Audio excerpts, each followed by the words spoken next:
Hi, good evening and welcome back to my YouTube channel. My name is Pratik Gupta. So today we are here with a sixth lecture for the current affairs series, and under that we are going to cover the current affairs from 19th of January to 24th of Feb 2023. So as you know, in the month of Feb and the last week of January is all about the economic survey and the budget document. And for the budget document, I have already uploaded one video on my YouTube channel regarding that what all things are being there in the budget of 2023-24. And for the economic survey purpose, I uploaded one video that is a very short one of around 3 to 4 minutes. Under that, I only gave the description regarding that where you people can find my videos for economic survey on the channel of UPSC Wala PW. So I didn't spend a lot of time on the videos of economic survey because you know this thing till 2 years back. When the government of India used to provide two volumes for economic survey, like volume 1 and volume 2. Under that, in one of the volume, the government used to provide that what they want to do, and in the second volume, they used to provide what they did in the last year. So under that, we used to spend a lot of time to cover that part of economic survey. But now, as you know, they're only providing the information regarding that what they have done in the last year. So obviously, we are not supposed to spend a lot of time. So in those two videos, the part 1 and part 2 of the economic survey video, I only mentioned those things which are relevant from the examination point of view, and that you people need to focus upon it. So by referring those two videos, I think that will be more than sufficient for 2023 prelims examination and 2023 mains examination. Not more than that is required from the examination. Okay. So in today's video, we have few news and few things which I would say is being updated or something new that we have as a part of our current affairs series. And we also have certain terms which are in news for the last 1 month, and these are kind of decent enough that we can expect a question can be asked by UPSC in our prelims examination as well as in the mains examination. So very first news that we are going to start and to cover today is mainly relevant from the mains point of view. So as you know, we have a topic in our mains examination in the name of growth and development. So in the topic of growth and development, what we people are discussing in the mains examination topic, that how the growth and development are basically two different things. And in case of our economy, though we need a growth for sure, but we also need good amount of development. So development, we are connecting with the happiness of the people. Okay, that how better the living standard of the people we have in case of our country. Okay. Moreover, we are also discussing about in the topic of growth and development, the things regarding the savings and investment, that how the savings will lead to investment in case of our country. So if you use the capital in a more proper manner, that means economical manner, efficient manner and effective manner, then you people will be able to make more amount of capital formation that will lead to more amount of growth in the country. Okay. So the first is update regarding the performance of government in the different projects. So as you can see, this news is providing that almost around 343 infrastructure projects shows 4.5 lakh crore rupees cost overrun. Okay, that means whatever projects government of India started for the purpose of infrastructure development in case of our country, whatever amount of money they thought they will spend, they're going to spend 4.5 lakh crore rupees extra in comparison to what was projected. Think about it, 4.5 lakh crore, 4.5 lakh crore का मतलब यहाँ पे कितना है? It's almost 10% of the current year budget size of the government of India. You know this thing, this year government of India budget size is around 45 lakh crore rupees something. So if they're going to spend 4.5 lakh crore rupees extra, then think about it. If the government was so efficient in terms of their work, then definitely they could have saved this much amount of money, and they can simply spend the same amount of money on some other projects, and that will lead to more growth opportunities, that will lead to more capital formation, that will lead to more employment opportunities in case of our country. So here they have mentioned the total original cost of implementation of 1438 projects was rupees 20,35,794 crore rupees, which is now anticipated to be rupees 24,86,69 crore rupees. That means almost you can say 4.5 lakh crore rupees extra, which is almost 22% extra in comparison to what the government of India thought. So think about it, that you thought of spending 100 rupees, but now for the same thing you're being spending 122 rupees, 22% extra you're going to spend. So Secondly, when it comes to delay, you can see it that out of 835 delayed projects, 160 have overall delays in the range of 1 and 12 months. 134 projects have been delayed for 13 to 24 months, that means almost 2 years. And 411 projects for 25 to 60 months, that means they've been delayed by almost 5 years. Think about it. You must have seen when we people have been driving on the highways, so many roads are under construction for so many years. There is hardly any work is going on. So it is the loss of money and moreover how much inconvenience we people are facing when it comes to using that infrastructure. Getting what I'm saying? So if the government is on their toes, if the government is having some sort of accountability regarding, the taxpayers' money, because it is our money, okay, so definitely, the things could be much better off in case of our country when it comes to completing the things on time. Moreover, they have also mentioned that 130 projects have been delayed for 64 months, 61 months and above. That means there are almost 130 projects which have been delayed by more than 5 years. So government is starting it, but when it comes to completing it, we are not aware about the timings of it. So that is the first information that you people can use as a part of your mains answer if a question will come regarding the savings, investment, capital formation, employment opportunities and so many other things, where you people can use this particular point which has been given by the report of Ministry of Statistics and Program Implementation. Getting what I am saying?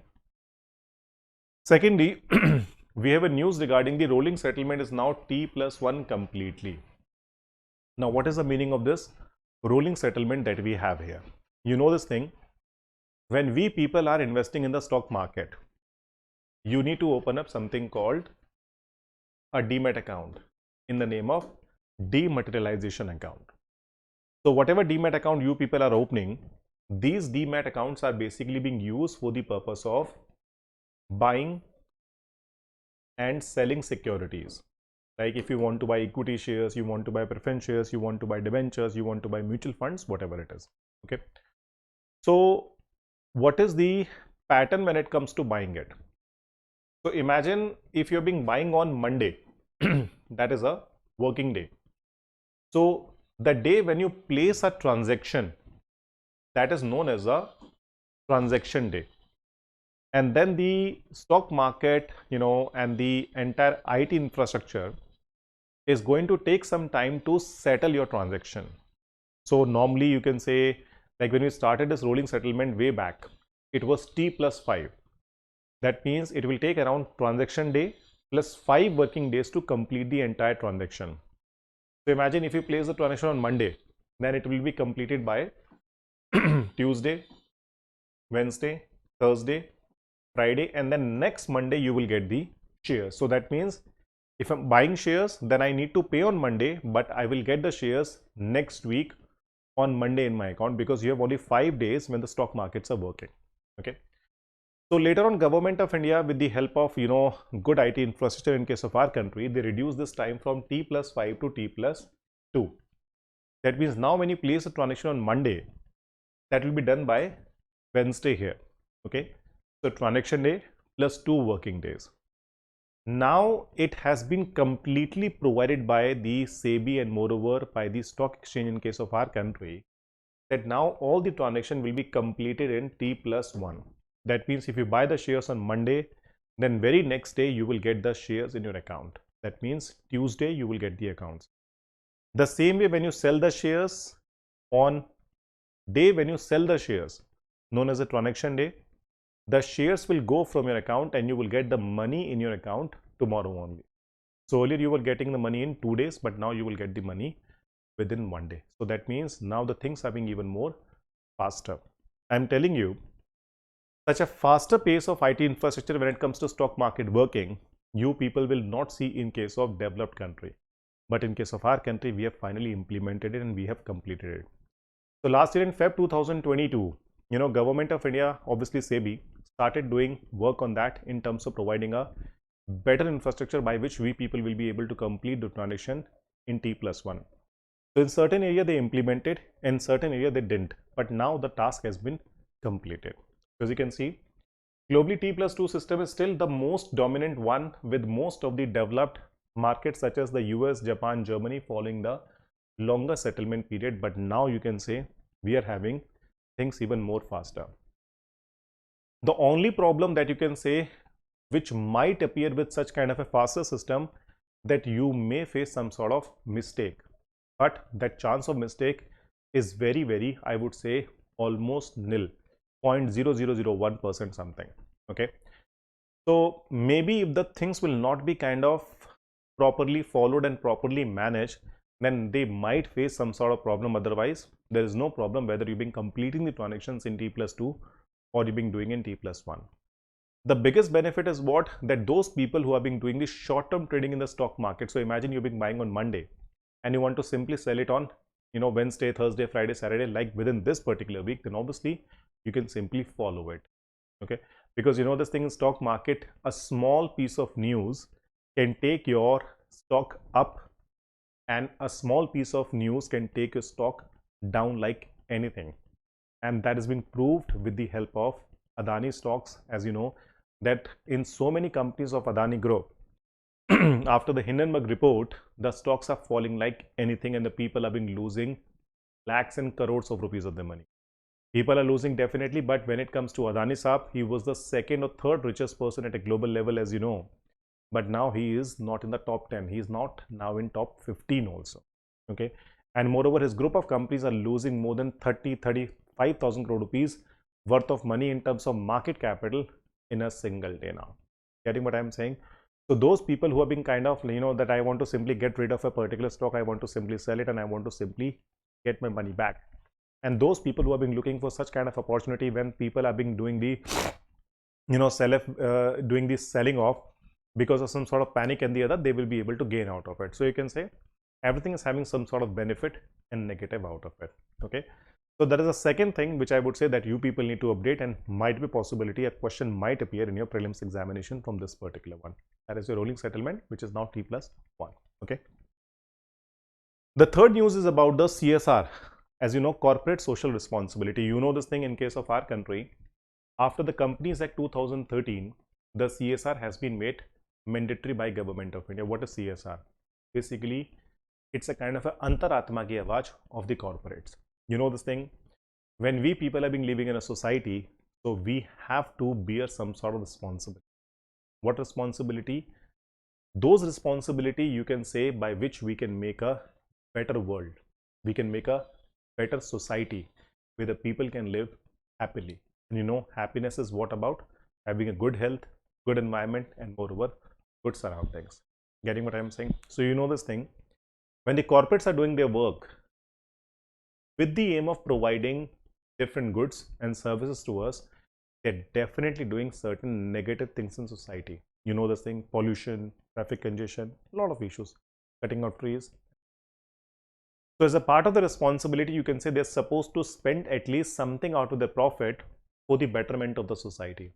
So in 2013, when the Companies Act came into light, the new Companies Act came into light, the CSR was made mandatory. So as you know, currently, a company with a net worth of 500 crore rupees, net worth, as you know, asset minus liabilities of the company. Okay. Secondly, your turnover is 1,000 crore rupees or more. That means whatever amount of things you're producing and you're selling in the market, whatever amount of revenues you're getting out of it, if it is 1,000 crore rupees or more, or if you're earning net profit of rupees 5 crore or more, that means out of these three conditions, if a company will touch anyone in their lifetime, then they have to do the CSR on a mandatory basis. Okay, so they have to set up a CSR committee, and that committee need to simply spend 2% of the company's net profit of the average last 3 years, I would say. So in a way, if I'll say a company in 2022-23, which has been currently going on, how much they need to spend? They need to see how much amount of profit they earn in 2021-22. They need to see 2021, and then they need to see in 19-20. So whatever amount of profit they have earned in the last 3 years, they need to do the total of these three. They need to simply divide it by 3, and they will get the average net profit of the last 3. So whatever average net profit of the last 3 years, that will come, of that 2% you need to spend. So imagine 100 crore 90 and 80. So in that case, how much it is? It is 270. So 270 divided by 3, that means 90 crores, 2% you need to spend on the CSR. Now to simply mitigate all the confusion, the Government of India, the Companies Act 2013, in the 7th schedule of it, the Government of India has given a list of activities. The Government of India has given a list of activities that when the companies will spend money on these, then these things will be counted as a part of CSR work. For example, free education to poor people, free hospital, rural development, these kind of things. And if any company is not very much interested in terms of doing any of these work, then simply what they can do here, they can simply donate this money to the PM Relief Fund, or you can say to the PM Care Fund here, so that the Government of India will be able to use that money for the betterment of society. That is what is being given over there. Now, as you know, currently Government of India is being focusing on one thing called Make in India campaign, and now we are having Make in India 2 also as per the budget given by the Government of India.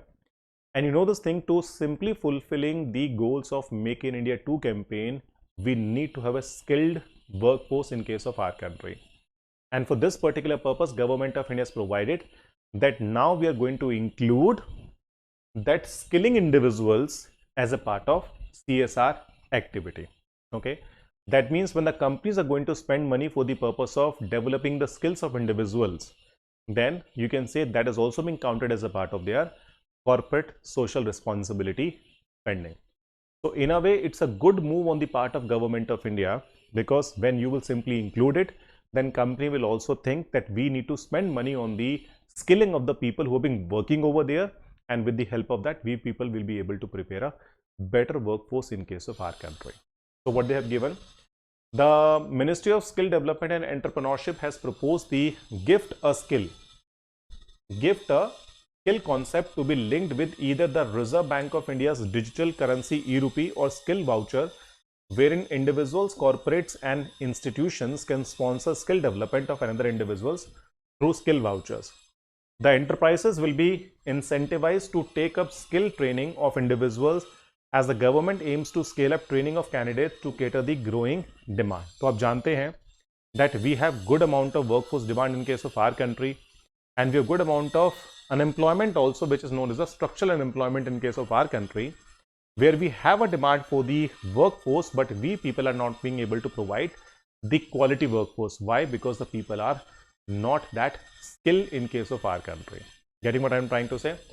So this is something which I would say is a good move on the part of Government of India, that when you have these kind of spending as a part of CSR, then certainly companies will be able to focus more on the CSR spending when it comes to training the individuals. Because currently I would say, why companies are not very keen to spend money on the skilling of the people who've been working with them, the reason is they thought, or they think basically in this way, if I am going to spend good amount of money on the skilling of our employee, then maybe once they will be able to get a good amount of skill set with them, they might leave the company and they will join a better opportunity who is going to offer them more amount of salary.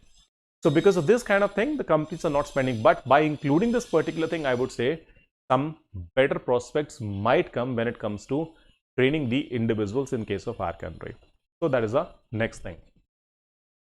After this, we have, this is what we have discussed in the budget document also, but I thought I need to include it, because when I was making the notes for the current affair video, I would say this particular news I got at so many areas.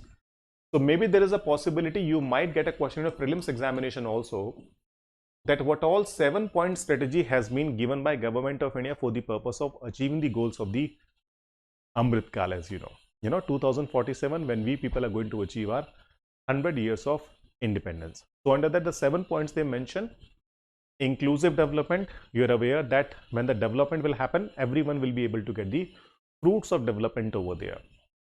Reaching the last mile, that means you need to be effective in your working. Infrastructure investment, unleashing the potential, that means this thing, we have good amount of potential, so obviously we need to simply tap it. Green growth, that means we need to keep the environment also in our mind. Youth power, the youth need to be involved.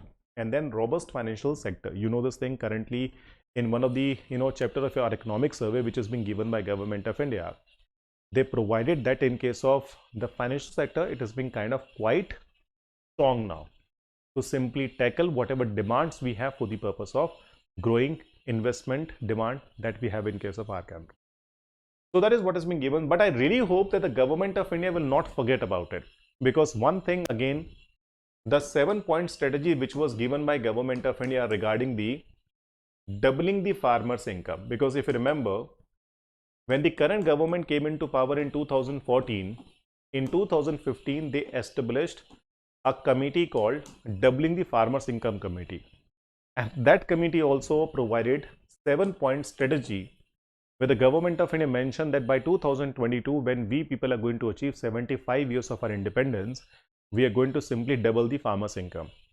And this year, we people were expecting that a chapter in the, of the economic survey, that is agriculture development of our economy, we will certainly have some sort of news about the agriculture, the doubling the farmers' income and the other, but hardly any news was given by government of India. In fact, among all the 12 chapters of the economic survey given by government of India, the agriculture development chapter was having the least number of pages in terms of covering the different part of the agriculture sector.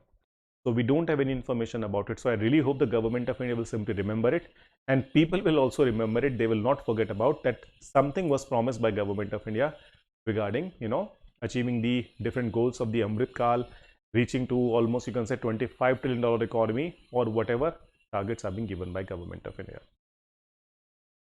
The next is basically about Vivad se Vishwas scheme. See, normally, when it comes to reading this particular term called Vivad se Vishwas scheme, as you know, in 2019 or 18, I don't remember the year exactly, that you people might check, that Vivad se Vishwas scheme was launched by government of India in the direct taxation. So in the direct taxation, as you know, government of India provided that if anyone is having any kind of dispute with the income tax department regarding the income tax payment and the other, then these people can simply come and settle the dispute with the government of India. Okay, so government of India will not ask different questions about it. If you want to simply settle it, come, file the application, and then we will simply settle it out. So whatever vivad, or that means you can say whatever dispute we have, that is going to be settled out with the help of kind of bridge of trust that we want to build between the taxpayers and moreover the government of India. The same kind of scheme was basically being launched by the other government also in the past, that if you have any kind of black money, if you have any kind of dispute with the government of India, that you can simply come and you can simply settle with the government of India by disclosing the information. And then after that, the government of India is not going to ask any kind of question about it. They will basically simply settle it out. That is what they provided. Now you can say the Vivad se Vishwas scheme has been launched by government of India for the MSMEs also. You know this thing. During the COVID-19 pandemic, which is being still going on, I won't say that it's been completely finished, but you know this thing. In the COVID-19 pandemic, the most affected sector was the micro, small and medium enterprises. MSMEs, we have micro, small and medium enterprises. So in case of MSME, as you know, currently government of India is being very keen to promote the MSME. In fact, I would say the small sales sector has been promoted by government of India from 1978 onwards. But now we are having the MSME Act and other different tax concessions and the other things which are being given by government of India. So the point is what? As you know, in the MSME, we are not involving lot of machines. We are not focusing on lot of automation over there. So certainly you can say because of this particular thing, what is happening, that more and more human beings are basically being involved. That means more job creations can be done in case of MSME sector. Now what happened? During the COVID-19 lockdown, these companies were badly impacted. Now, what is a point which is being given by government of India here? Whenever government of India is basically coming with a particular task, which you know as a tender, which they want a private company to simply complete it. Okay. So whenever any MSME is basically applying for that particular tender to complete that particular task, then government of India is simply asking them to deposit a fees over there in the name of performance fee, that you need to pay a certain amount of money, that you are going to complete the task in the given period of time, and you need to provide us this particular quality. Okay. So if you're going to complete it, if you're going to finish it, if you're going to provide that quality, then obviously whatever amount of fee you are depositing as a performance fee, that will be given back by Government of India to you. But in case if you will not be able to complete the task in a given period of time, then do remember your fees is going to be forfeited. That means you're not going to get it back because you have not performed well as you promised while at the time of taking the project from the Government of India. Getting? Now, you know this thing in the COVID-19 pandemic, as I just said, that companies were suffering badly. And because of this, they were not able to perform well. And that's why a lot of company lost their performance, fee, whatever they basically kind of deposited with the Government of India, different ministries for the different work over there. Now, in this year particular budget, Government of India provided that now we are going to refund that money. Even if you have not performed well, then still we are going to refund your money because you know this thing, in the COVID-19, these sectors suffered a lot. And because of this, so many companies were even closed and a lot of people were simply lost their jobs at that point of time. So government is saying that 95% of the performance fee that you deposited, we're going to simply refund it so that you people will have good amount of money, you will have more amount of capital to simply invest and you people will be able to revive it back.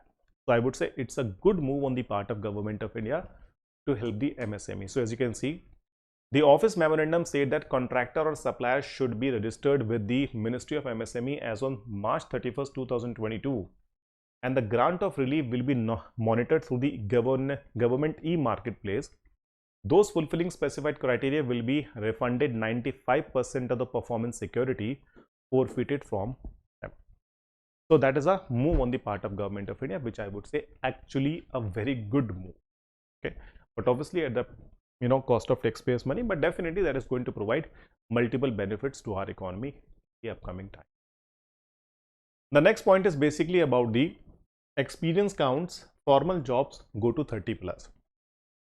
So recently, whatever data that is being published by EPFO department, Employee Provident Fund Organization, what they are providing, so they have a complete database.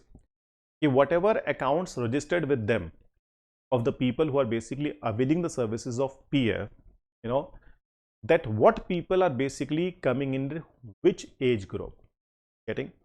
So as for the latest data given by them, they are providing that the pandemic and the increasing formalization seems to favor experienced people. EPFO data shows that the share of those over 29 means 29 plus in terms of age, in formal employment increased to 37.3%. That means currently if you talk about the age group, like people who are being less than 30, or you can say people who are being more than 30, then you can say people who are being more than 45 plus. So in a way they have given here that people who are basically 30 plus, they are having the maximum share in the formal employment in case of our country. Okay, 37.3% of the people. Moreover, second finding which is being given by this EPFO is what? That the share of employment of females in the entire workforce was actually going down. So as you can see in 2018-19, 21.4% of female share was there in terms of formal employment. In 1920, 20.3. In 2021, 18.1. So in the COVID-19 pandemic, as you know, a lot of people lost their jobs, women specifically. So here they withdraw their money and the other. So that's why the jobs were going down. So 21-22, it increased to 21.4, and now this year it is 21.2. So just 0.2% lower in comparison to the last year that we have. Okay, so as you can see, 21.2% share of women in formal employment in 2022-23. Share declined to 18.1% in 2021. Share was declining even before the pandemic. So that is what we have. So that is what, just update for the sake of your understanding, this is what the kind of structure we have in case of formal employment.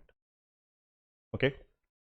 After this, the next news that we have is about the national single window by December 2023. So currently, as you know, in case of our country, whenever any company is being thinking to initiate any business, so you need to take different approvals from different ministries, and moreover in whatever state you're going to start the work, you need to take the approval from the state governments also. So that leads to unnecessarily delay in terms of completing the task.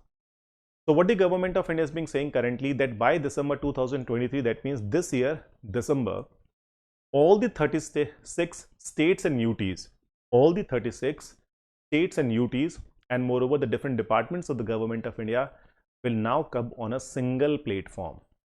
There, whatever permission you want to have to do a different work in your company and the other, that you will be able to get it here only. So as you can see here, all the states, UTs and 32 central government departments will integrate with the national single window system by December this year, through which companies can seek all approvals and clearances for their businesses.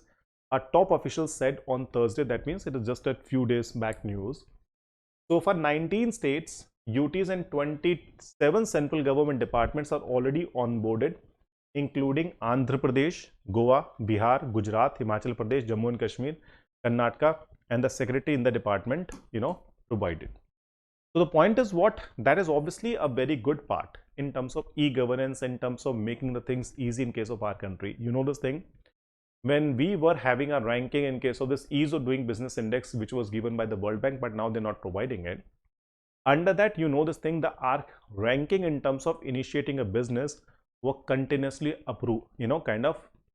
improving. So it was more than 100 when the current government came into power, and by 2019, I would say we were in the top 50, in terms of initiating our business. So the point is what? That is definitely a good part. So you can say that is one of the example of e-governance done by government of India. That is one of the example in the topic of industry also, with the government of India. Basically, you can simply mention it as a part of your answer, that government of India is doing this particular thing, and with the help of that, the things will be even more better to initiate business and to simply do the thing, something called Make in India campaign that has been started by government of India. Getting? After this, we have certain important terms in the news. In that, first of all, we have something called Agriculture Infrastructure Fund. Okay, you know this thing, that fund was launched by government of India in the month of July 2020, and the amount of money that they mentioned here is around 1 lakh crore rupees. Okay, so under this, government of India is going to provide something called interest subvention. Interest subvention means what? That whatever amount of interest rate that you need to pay for the agricultural businesses related, something like that. So under that, you can say you will be able to get subvention of interest rate. So the interest rate in case of market is around 9%, then you will be able to get a subvention of around 3%. That means you just need to pay 6% here, and 3% will be paid by the government of India. Okay, so what they have given here, all loans under this financing facilities will have interest subvention of 3% per annum up to a limit of 2 crore rupees. This subvention will be available for a maximum period of 7 years. In case the loan beyond rupees 2 crore, then the interest subvention will be limited up to 2 crore rupees. Getting what I'm saying? So that is one of the fund which was in news. So you people can expect a question in your prelims examination from this particular point. Getting?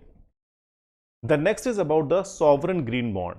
That is also something which is being mentioned by government of India in the economic survey, and moreover in the budget document also.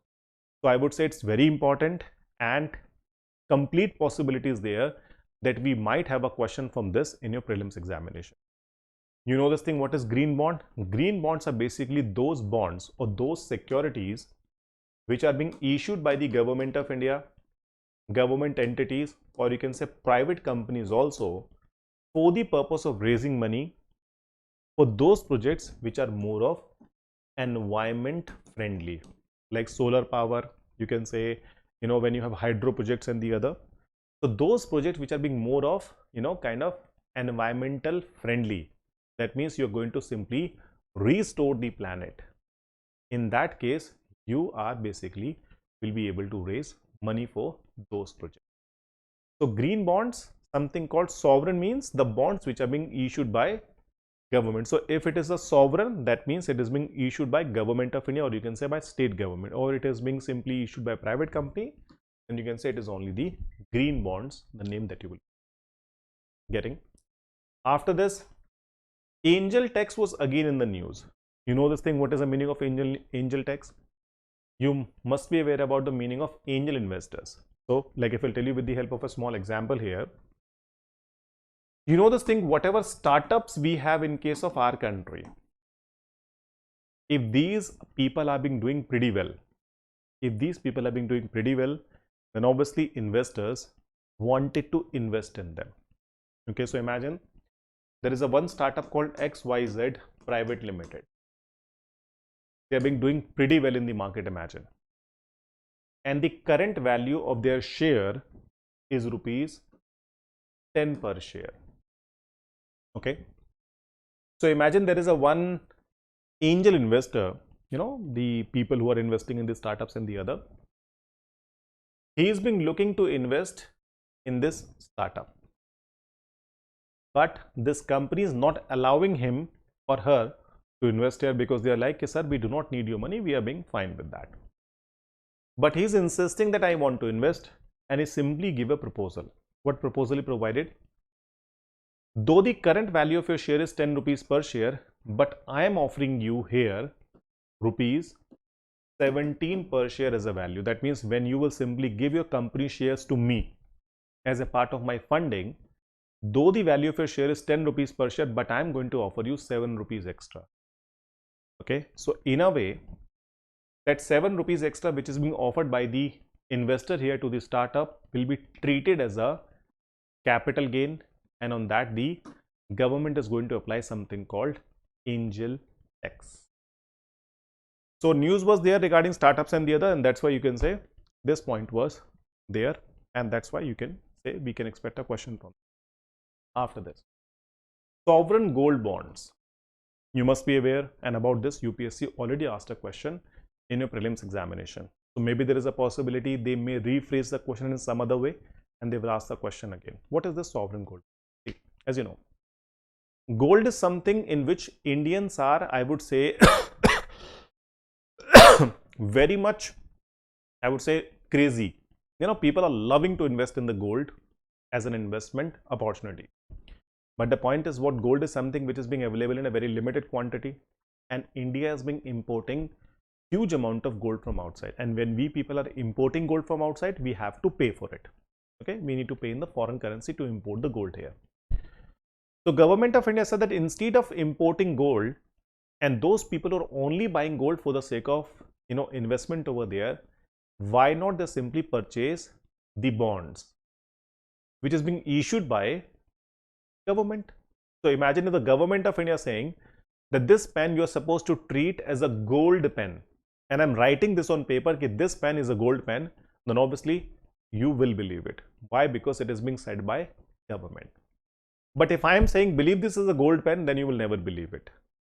Why? Because government is something which is running the country, and that's why the name has been given sovereign here. So simply what the government is doing in case of sovereign gold bond, they're writing on a piece of paper that if you are being interested to invest in the gold, don't buy physical gold. I'm simply writing on a piece of paper with the help of this pen, this piece of paper is worth of 10 gram of gold, and that is the current value of gold in the market. You buy it. And after 1 year, 2 year, 3 year, 5 year, whatever be the maturity period, when the maturity period will come, whatever be the gold rate at that point of time, we will provide you.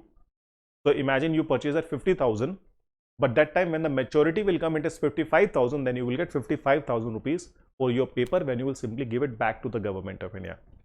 In addition to this, as a kind of a assured return, you will also get some sort of extra interest over it. So it's a kind of a win-win situation for those people who are being looking to invest in the gold bonds. So instead of buying physical gold, invest in this gold bonds issued by government of India.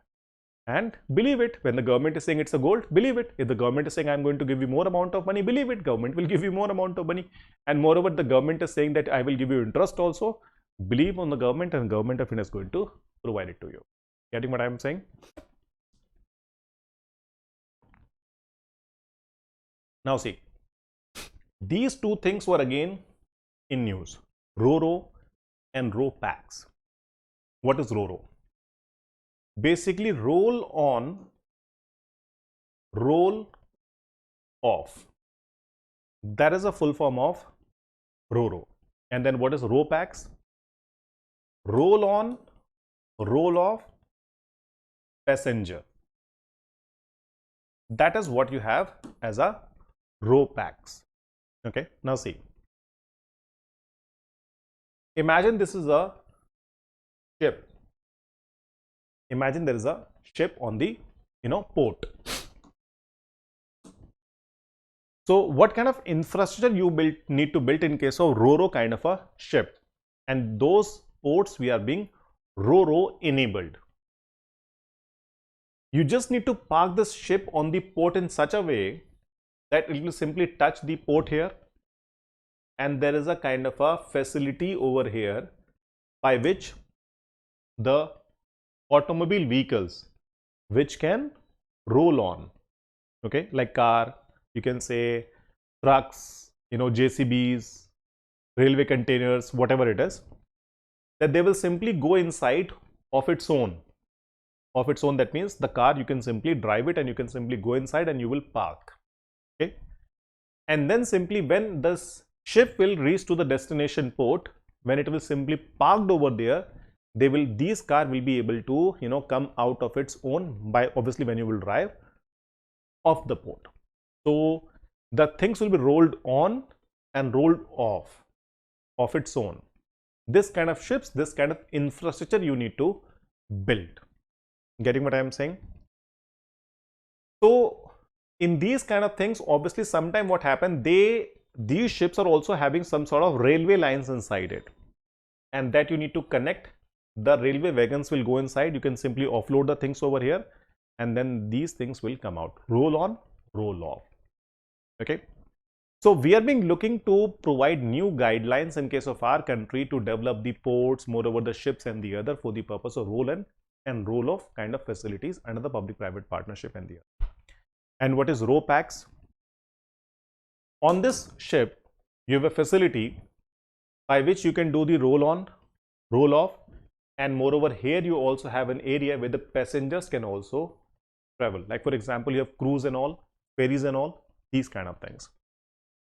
So these RoPacks is basically having a facility of roll on, roll off, and moreover passenger. For example, like if I'll tell you, 3-4 years back when I went to US, and I was going for a ferry over there. So whatever ships was there for the purpose of ferry, they have a facility that you can simply drive your car inside the ship. That means the ship will be parked on the dockyard. You can simply drive your car, go inside, park your car, lock it, and then simply there is a lift over there, go on the top and simply sit here and enjoy the view, enjoy the food, enjoy the meals, and moreover enjoy the sea view also.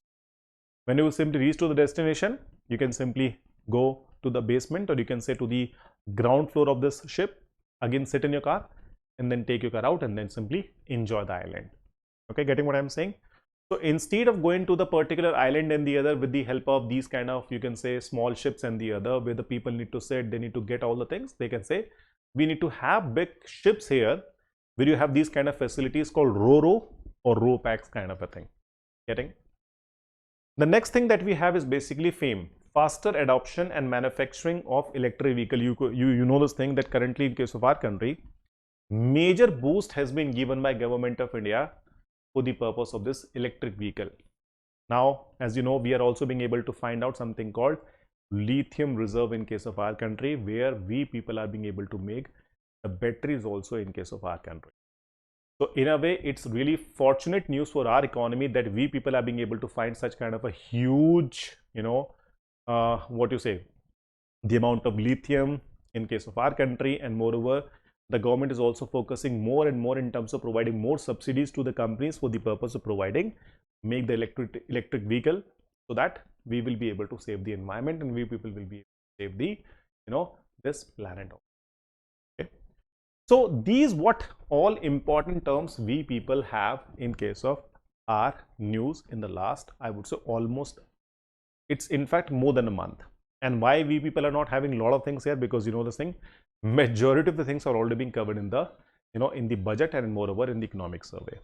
Now, same thing you can expect that now you can say in the month of remaining Feb and moreover in the month of March also, we're not going to have a lot of current affairs news, but whatever is going to come, which has been kind of relevant from examination point of view, we people are going to cover that in our video number 7. So whenever again I would save, I would have a content of around 35, 40 or 45 minutes around. So I will simply record the video for the next also. Okay, so that is what I need to provide you for the current video lecture number 6 for our current affairs series. And then, we will come with more videos on our YouTube channel so that we people will be able to prepare even more better for our prelims examination, moreover the mains examination. Moreover, on the UPSC wala channel or of PW, we people have started a series for the prelims examination as a kind of a revision series. So whatever things which are being more relevant from our prelims point of view, we have been covering that in each and every video of different areas like history, geography, economics, polity and the other, so that you people can simply cover from there. So do subscribe to my channel and do watch. Thank you very much. Take care and bye-bye. Stay healthy.